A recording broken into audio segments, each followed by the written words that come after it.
অতিবাহিত হয়েছে দীর্ঘদিন না, কিন্তু মোরলেস আমি একটা স্টপ টেকিং করেছি যে আমরা কোথায় আছি এবং আসলে আমাদের কোথায় যাওয়া দরকার বা কোন কাজগুলো ফিজিবল। এখানে কাজ আসলে সারা দেশের প্রেক্ষিতেই যদি ধরেন আইসিটি আমরা খুব একটা আসলে বিরাট অর্জন আমরা করিনি, কিন্তু আসলে আমরা ভিত্তিগুলো তৈরি করছি।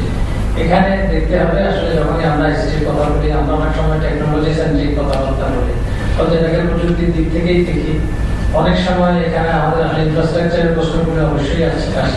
একটু আগে আপনারা দেখছেন যে ব্যান্ডউইথের কথা হচ্ছিল এবং কানেক্টিভিটির প্রশ্নগুলো আসছিল। আসলে অনেকগুলো যেমন মানব সম্পদ, এটা একটা বিরাট সমস্যা। আসলে আমরা বলছি ঠিকই, দেখা যাচ্ছে একটা মন্ত্রণালয়ে একটা আইসিটির জনগত এই করতে 2 বছরেও অনেক সময় পারে না। এখানে কিন্তু প্রায়োরিটি সেট করা হচ্ছে, বাংলাদেশ কম্পিউটার কাউন্সিলকে যুক্ত করা হচ্ছে, হয়তো অন্যভাবে ইন্টারভেনশন করার চেষ্টা করা হচ্ছে এবং প্রধানমন্ত্রীর কার্যালয়ে যে টুআই প্রকল্প ওনারা সর্বাত্মক চেষ্টা করছেন এবং অনেকগুলো কার্যক্রমে ওনারা বেশ সফলভাবে এগিয়ে গেছেন। একটু আগে বলা হলো যে ইউনিয়ন যে ইনফরমেশন সেন্টার যেগুলো হবে, এগুলো আসলে জনগণের জনগণের সেবার গুরুত্ব নিয়ে যাবে। আসলে আমরা সেবার যে মডেলগুলো তৈরি করছি, এইগুলো সবগুলোই কিন্তু আসলে আমাদের অ্যাডমিনিস্ট্রেটিভ সিস্টেমের সাথে এগুলো লিঙ্কেজ থাকতে হবে এবং এগুলো আসলে সিমলেস ইন্টিগ্রেশন দরকার হবে, যাতে সরকারের প্রতিটি অঙ্গ যেখানে যা আছে তারা তাদের সেই সার্ভিসগুলো ডেলিভার করতে পারে। অবভিয়াসলি আমরা দেখেছি যে এখন আসলে আমরা যে কাজগুলো করছি এগুলো অনেকগুলো বিক্ষিপ্তভাবে অনেক কাজ হচ্ছে এবং কোনো কাজ বেশ সফল বা কোনো কাজ হয়তো একটা তাৎক্ষণিক চমক সৃষ্টি করছে, পরে সেগুলো আসলে সাস্টেইনেবল হচ্ছে কিনা, কন্টিনিউশনটা থাকছে কিনা, এই জিনিসগুলো নিয়ে কিন্তু আমাদের ভাবতে হবে।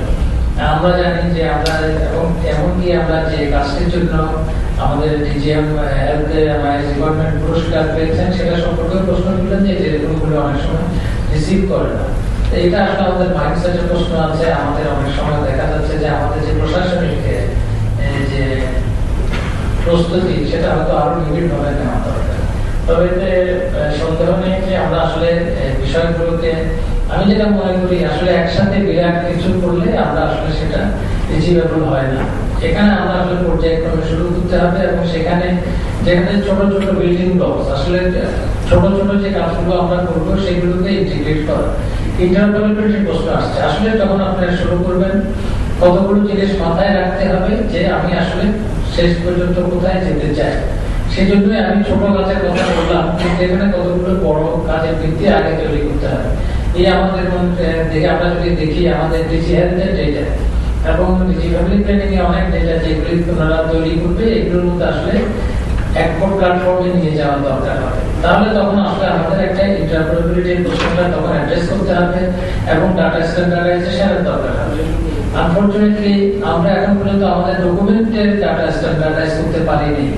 এই অর্থে আমি যেটা বলি যে আমরা ইউনিকোড আমরা এখন কি সবাই ইউজ করি, অথচ আমরা জানি যে বাংলা ভাষার যে সীমাবদ্ধতা, এটা ইউনিকোড ব্যবহার না করলে আমাদের ডকুমেন্ট বা আমরা যে ডেটা জেনারেট করবো এগুলো আসলে ইউজেবল হবে না। এখানে কতগুলো জিনিস আসলে খুব মূলে হাত দিতে হবে। যে আমরা কিন্তু মানে চৌধুরী সাহেব অনেকেই জানেন, আমরা কিন্তু অনেকদিন থেকেই চেষ্টা করছি যে গভর্নমেন্ট পয়েন্ট, একদম গভর্নমেন্ট পয়েন্ট বলতে সমস্ত সরকারি দপ্তরে যাতে আসলে ইউনিকোড ব্যবহার করা হয়। কিন্তু এখানে মোটিভেশন দরকার। আমাদের যে ওয়ার্ক ফোর্স আছে, এই জিনিসগুলো দেখা যাচ্ছে যারা 30 বছর আগে যারা কম্পিউটার টাইপ শিখেছে, তারা মোটামুটি কাজ করেছে, তারা এখন পর্যন্ত ওই বৃত্ত থেকে বেরিয়ে আসতে পারছে না। কারণ তার আসলে কন্টিনিউইং তার একটা এডুকেশন দরকার, তাকে একটা রিওরিয়েন্ট করার দরকার হয়। এই জিনিসগুলো আমাদের ছোট ছোট জিনিস, এগুলো আমাদের দৃষ্টি, কিন্তু এগুলো চিন্তা করলে বড় কাজে আসতে হবে। বড় কাজের যথেষ্ট সীমাবদ্ধতা আছে। তো আপনারা যারা অংশগ্রহণ করেছেন, আমার মনে হয় যে এটা অনেকগুলো একটা জিনিস আমি যে জিনিসটাকে খুব গুরুত্ব দিচ্ছি এবং আমি মনে করছি যে আসলে এই কম্পিউটার আমরা এখন যেভাবে দেখছি, এটা আসলে টুল, যে কথাটা আমাদের মাহবুব তার প্রেজেন্টেশনে বলেছেন, এটা বাস্তবেই এটা আসলে টুল। আসলে আমার উদ্দেশ্য হচ্ছে সেবা দেওয়া এবং সেই সেবা আমি কিভাবে দিব।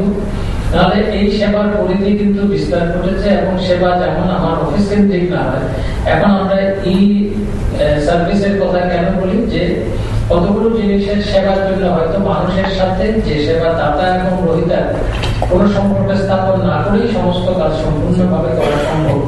যেমন কারো যদি একটা খুব অ্যাডভান্স সিচুয়েশন আমরা যদি দেখি, সাউথ কোরিয়াতে একটা লোকের তার জমি রেজিস্ট্রেশনের জন্য তার কোনো পয়েন্ট টু পয়েন্ট কারোর সাথে দেখা করারই দরকার হয় না। সে নিজের ঘর থেকে বসে ল্যাপটপ ব্যবহার করে, তার যদি ল্যাপটপ না থাকে সে মোবাইল ব্যবহার করতে পারে, তার কাছে যদি মোবাইলও না থাকে সে গভর্নমেন্টের ফ্রিলি অ্যাভেলেবল কিওস্ক আছে যেগুলো ব্যবহার করলে সে কিন্তু তার জমির রেকর্ডের টাকা পেমেন্ট করতে পারে, টাকা পেমেন্টের কনফার্মেশন পেতে পারে, নিজের ঘরে বসে প্রিন্ট আউট দিতে পারে।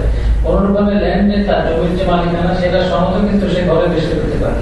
আবার ইকুয়ালি আপনারা একটা জিনিস এখানে হাইলাইট করেছেন, যখন আমরা ই হেলথের কথা বলি সেখানে কিন্তু ফিজিক্যাল কন্ট্যাক্টটা একটা পর্যায়ে কিছুর প্রয়োজন আছে। আমরা কিন্তু বলবো না যে ডাক্তারকে থাকতেই হবে। আসলে এখন যে টেলিমেডিসিনের যে টুলগুলো আমরা দেখি, যে ল্যাপটপের সাথে মনিটর বসানো থাকতে পারে, যেখানে সে কার্ডিয়াক ইনফরমেশন গুলো ট্রান্সমিট করা সম্ভব, যেখানে আপনার পালস চেক, তার সম্পূর্ণ অনেকগুলো মেডিকেল ইনফরমেশনের যে ছোট মিনি ল্যাপটপের সাথে ইন্টিগ্রেট করে আমরা দেখেছি যে ইন্টেলের একটা টুল আছে এবং সিসকো এই কাজগুলো করছে। তারা এই জিনিসগুলো দিয়ে ফিজিক্যাল কন্ট্যাক্টের দরকার নেই, কিন্তু ইকুয়ালি ফিজিক্যালি ওই লোকটাকে ওই যন্ত্রপাতিগুলির সংস্পর্শে আনতে হবে। তাহলে হয়তো কতগুলো সার্ভিস যেগুলি অনায়াসে দেওয়া সম্ভব, সেখানে আমাদের এই হেলথের কথা আমরা যখন বলি সেখানে আরো বেশি প্রস্তুতি দরকার এবং হয়তো আমাদের এই লক্ষ্যে কাজ করতে হবে, কিন্তু এগুলি করা সম্ভব। ইকুয়ালি আমরা আসলে যখন বলি যে আমরা দেখেছি যে আউটপেশেন্ট ডিপার্টমেন্টের কথা আমরা বলেছি, আমাদের আসলে লক্ষ্য রাখতে হবে যে কাজগুলো আমরা করবো সেটা অ্যাচিভেবল হবে কিনা। আউটপেশেন্ট ডিপার্টমেন্ট গার্ডিয়ান যেটা করেছে তারা অটোমেটিক কিউ করতে পারে, এমনকি অনলাইন হয়তো রেজিস্ট্রেশন করা সম্ভব, কিন্তু আপনারা বলছেন যে আমাদের ডাক্তারদেরকে আপনারা পাচ্ছেন না। তাহলে আমি যদি ওপিডিতে কিউ করি, ওই ডাক্তার ওখানে তার পরের আছে কিনা এটা আসলে আমাকে প্রথমে নিশ্চিত করতে হবে। এই কাজটা অবশ্যই আমরা করবো এবং এটা করার জন্য আমরা প্রস্তুতি নিচ্ছি। আর আরো কিছু ইম্পর্টেন্ট আমার মনে হয় কিছুটা আমার সামাপ করা, যেহেতু আমাদের সামাপ করার একটা ব্যাপার আমার উপর অর্পিত হয়েছে, সেখানে বেশ কিছু কথা এসছে যেটা তারা বলেছিলেন যে হাসপাতালগুলো থেকে আসলে আমরা পর্যায়ক্রমে এই কাজগুলো শুরু করতে পারি। যেমন আমরা হয়তো এখন আমরা ভাবছি কিছু কিছু হসপিটালকে আসলে পাইলটিং করে একসাথে বড় কাজ আমরা করতে চাই না।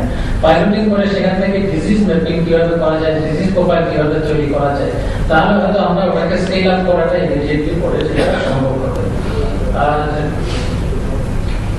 ডেথ অডিট এবং মেডিকেল অডিটের প্রশ্নে আসলে এখানে একজন আলোকপাত করেছেন।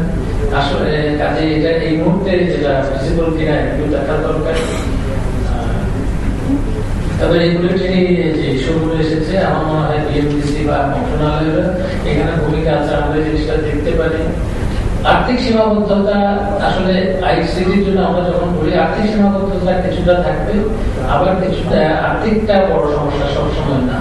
আসলে কাজ করাটাই হচ্ছে আসলে, এবং আপনি ওই যেটা আমরা বললাম যে ছোট ছোট মাপে কাজ করলে বড় কাজ অনায়াসে করা সম্ভব। আর কম্পিউটার বা এই যন্ত্রপাতির দাম অনেক কমে আসছে। এবং একটা কথা যেমন রিপোর্টের কথা আপনারা তুলেছিলেন এবং মন্ত্রী সাহেব যেটা বলেছেন, আমরা কিন্তু এর মধ্যে একটা সিদ্ধান্ত নিয়েছি আমাদের যত রিসার্চ রিপোর্ট অ্যাভেলেবল আছে এগুলিকে আমরা আসলে ইলেকট্রনিক ডকুমেন্টে যতটা সম্ভব না করে যদি স্ক্যান করে যদি করা যায়, আমাদের ওয়েবসাইট গুলোকে আমরা এই তথ্যগুলো অ্যাভেলেবল করার জন্য আমরা একটা পরিকল্পনা নিচ্ছি। তাহলে রিপোর্টে যে রিপোর্টগুলো আছে, আইইডিসিআর এর যদি কোনো রিপোর্ট থাকে, আমাদের আরো নিপসম বা অন্যান্য যাদের যে রিপোর্টগুলো থাকে এগুলো আমরা ইলেকট্রনিক ডকুমেন্টে কনভার্ট করে আমরা আসলে যখন আমরা ই গভর্নমেন্টের কথা বলি তখন মানুষ ফার্স্ট গেটওয়ে হিসেবে চিন্তা করে কম্পিউটার, পিসি, ইন্টারনেট, ওয়েবসাইট, কিন্তু বাংলাদেশে আসলে লিটারেসি একটা ইস্যু, এই জন্য মোবাইলের কন্ট্যাক্ট যদি আমি মনে করি বাংলাদেশের জন্য মোবাইল মোর ইউজফুল, কিন্তু মোবাইলে আসলে টেক্সট মেসেজ পাঠালে কখনোই আমাদের যে লিটারেসি লেভেল এটা অ্যাচিভ করা যাবে না। এবং টেক্সট মেসেজের কার্যকারিতা আমার ব্যক্তিগত বিশ্বাস হচ্ছে এটা আসলে আরবান ঢাকা চট্টগ্রামের বাইরে এটা খুব বেশি কার্যকর হওয়ার কথা না, কিন্তু মোবাইল টেকনোলজিতে আসলে ভয়েস যেটা এপিআর আছে ওরা যেটাকে ভয়েসকে কনভার্ট করা যায়, তাহলে সেই জিনিসটা যদি আমরা ভয়েসে কনভার্ট করতে পারি তাহলে হয়তো আমরা